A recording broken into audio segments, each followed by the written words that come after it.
So how is Gears 5? Well, I can tell you I am deep into the game. I have been playing it since I got back from my vacation. Thank you, Microsoft, for sending out the code. It has been warming up my 4K TV and my Xbox One X quite nicely. Thank you very much. It's clear, and it's clear actually from watching that segment, that Microsoft and Xbox and the coalition pulled out all the stops to make as big and as flashy an experience as you could possibly imagine. This is a marquee game. It's a console, well, it's a PC game as well, but it's a Microsoft exclusive, and it means so much to so many people, of course, internally at Microsoft, but also fans around the world, that they work their asses off to build something very special. And it's loaded with fun gameplay. Lots of different modes, lots of different ways to play the game. I've mostly been playing the campaign because the multiplayer really isn't... I've tested some multiplayer stuff in some hands-on time that I've had with the game in the past, but all the servers aren't lit up. I did get online to play a little bit of Team Deathmatch, and I played with bots in Horde mode. But for the most part, the multiplayer is going to light up this weekend, so I can't really, dive too deep into this, and I'm going to have some further thoughts on the game. It's a massive game, so I can't give you a definitive, here is how I feel about the totality of this experience today. But I can tell you that I have been blown away by the fidelity of the experience, not just the visuals, which are beautiful in 4K at 60 frames per second on the Xbox One X. I've played it on the S here in the studio, and it is not the same. It is not as good. You take a massive knock when you're not playing it on a 4K capable system. It's hard to go from that. It's hard to go from the video that we just showed you guys to playing it on the S, and it just makes it feel like we're back in kind of last gen, because we're getting so much information about what's coming with the future of video games, and NVIDIA's got videos coming up all the time about ray tracing and stuff, and there's ray tracing on the PC version of the game. I've heard it's incredible. I have not checked it out on a super sweet PC.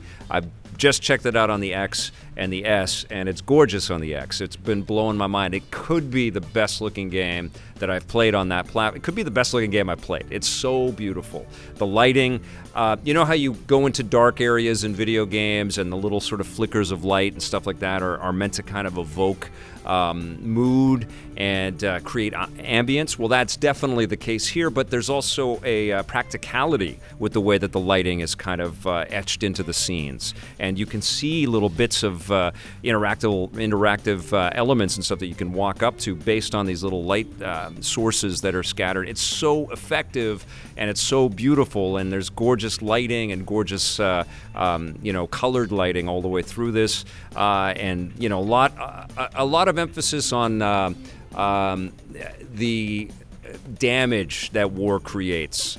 Clearly on the main characters that we get to know a little bit more about, and the emphasis in this game, as we all know, is a lot on Kate and her backstory and her sort of familial connections and the psychological sort of damage that some of the stuff that has unfolded in previous Gears games has done to her. But we also spend time playing as JD, and there's lots of interactions with Marcus Phoenix. And that's one of the things that I really admire about Gears, sort of in this new era, because the original Gears games were amazing, but there was kind of a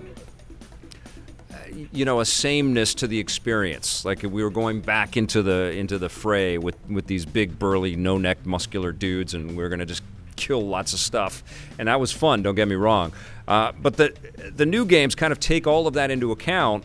And they build on top of it, and they have this kind of lineage. They have this, through the era kind of connection. So you see these developers, these game makers, really try to stretch out the mythology of Gears and give it some permanence and give it some different ways to kind of explore the material. And so when you jump into gameplay, it adheres to a lot of principles and a lot of things that we're familiar with, a lot of familiar mechanics and systems that play great in with modern resolution and all the bells and whistles that this hardware can provide. But there's also a lot of emphasis on filling in the gaps and using the echoes of moments and memories to kind of make you feel like, wow, there's a real weight and resonance here. The flip of that, though, is that as you're playing through the game, you're also thinking how many other ways they could have gone and how many other ways they could have challenged the way that we envisage a Gears experience.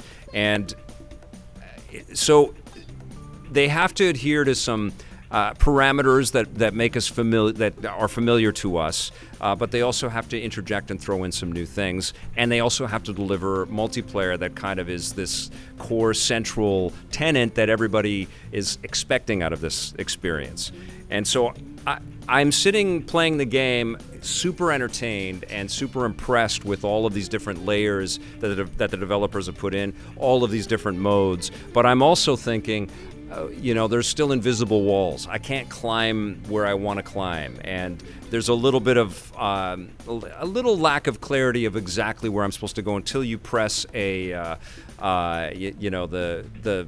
right bump or the left bumper, and it kind of guides you with the little icon and stuff. And that has, I think, a lot to do with the constraints of this kind of dated design with Gears, which is all rooted with the cover system and sneaking into different things. It just felt like I was hemmed in a little bit more than I wanted to, even in the face of this really exciting new elements that they've put in there that are kind of a throwback to Uncharted 4 and the Lost Legacy game, a little bit of God of War, where they have these open areas where you can zip around on your skiff. This it's kind of like it's like a snowmobile a little bit, and it's like a snowmobile with a sail on it, and you're able to cruise around on the ice and on the sand in these big open spaces and kind of explore.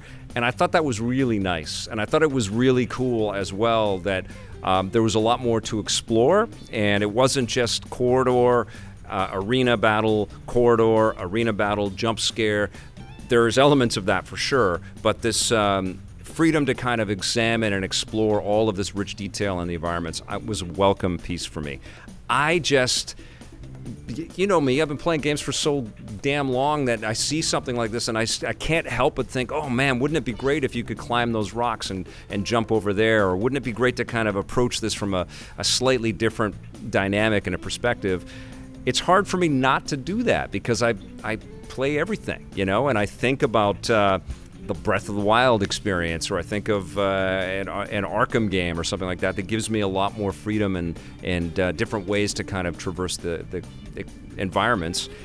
And I know that hasn't been the Gears experience, and I know that a lot of Gears fans would go crazy if they just threw that in there. That's stuff that pops into my head as I'm playing through the campaign. Now, that's just a chunk. It's like one of 5 fingers in this game. You've got the arcade mode, you've got the versus mode, you've got the horde mode, you've got the escape mode, which is new, which I had a chance to play at E3, and I've enjoyed all of those different flavors, but I haven't played enough of them that I can say, this is all a robust buffet of enjoyable elements, and I love every element of it, and here's my final score. What I can tell you about the campaign is that I have been super impressed with the storytelling and the new mechanics, particularly the new abilities that you get with the Jack robot and the opportunity to freeze characters and to scan the environment and give yourself extra shields and stuff. Some really, really fun stuff in there. But I clearly have a lot more game to play, and I've got some more thoughts to kind of put together around this. But congrats to the Coalition. You guys have clearly crafted something massive, and it's going to make Gears fans very, very happy.